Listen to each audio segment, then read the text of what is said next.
Magandang araw mga kaibigan, merhaba arkadaşlar. Sobrang excited ang kambal dahil pupunta kami sa bagong mall dito sa Bursa, Turkey para manood ng Baby Shark show. First time namin umattend ng mall show dito. Tingnan natin kung paano ang galaw ng Baby Shark dito sa Turkey at paano magsaya ang mga bata dito.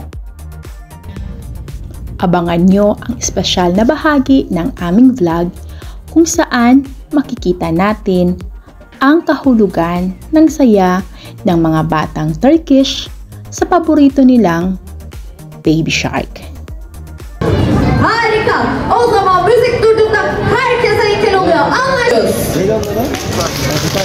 Gelsin.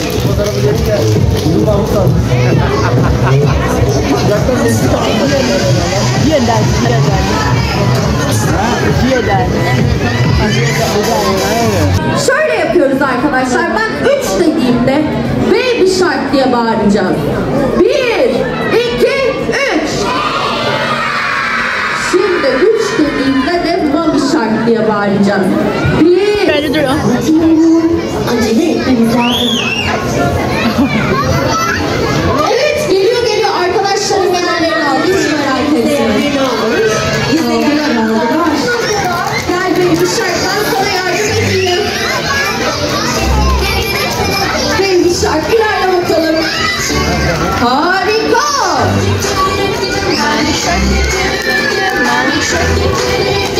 Ve Baby Shark. Herkes yerlerine otursun arkadaşlar. Tamam mı? Hazır mısınız? Geliyor. Hazırlan bakalım. Hep beraber yapıyoruz.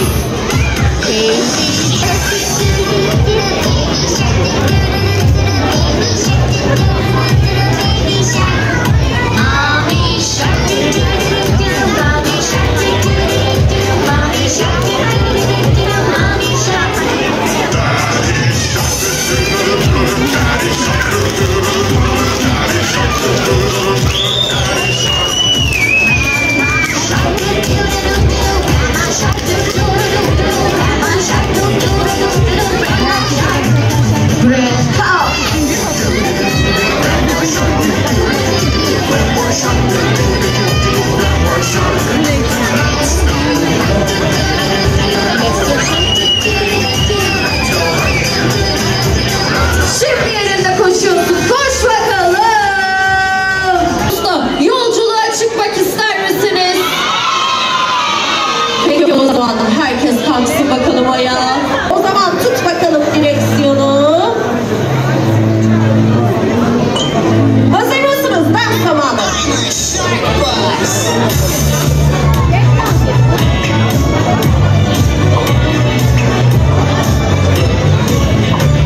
The shark bus goes round and round, round and round, round and round. The shark bus goes round and round, all to the sea.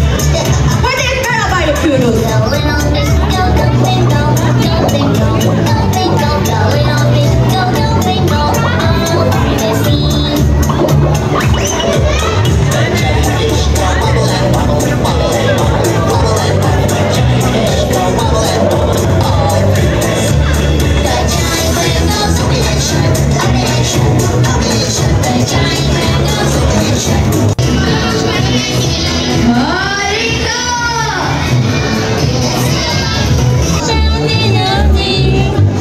Mr. Sunshine, Mr. Golden Sun, it gets so dark in here. Little shark is asking me, please come over and make for my love. Sanki şey daha eğlenceliydi. Hocayı da maşallah. Mr. Golden Sun, please shine through.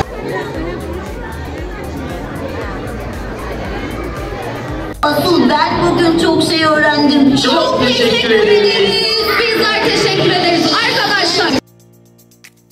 Sa simpleng pagmamalasakit at paglaan ng oras, tinuturo ng vlog na ito na ang tunay na yaman ay matatagpuan sa pagmamahal at pagkakasama ng pamilya.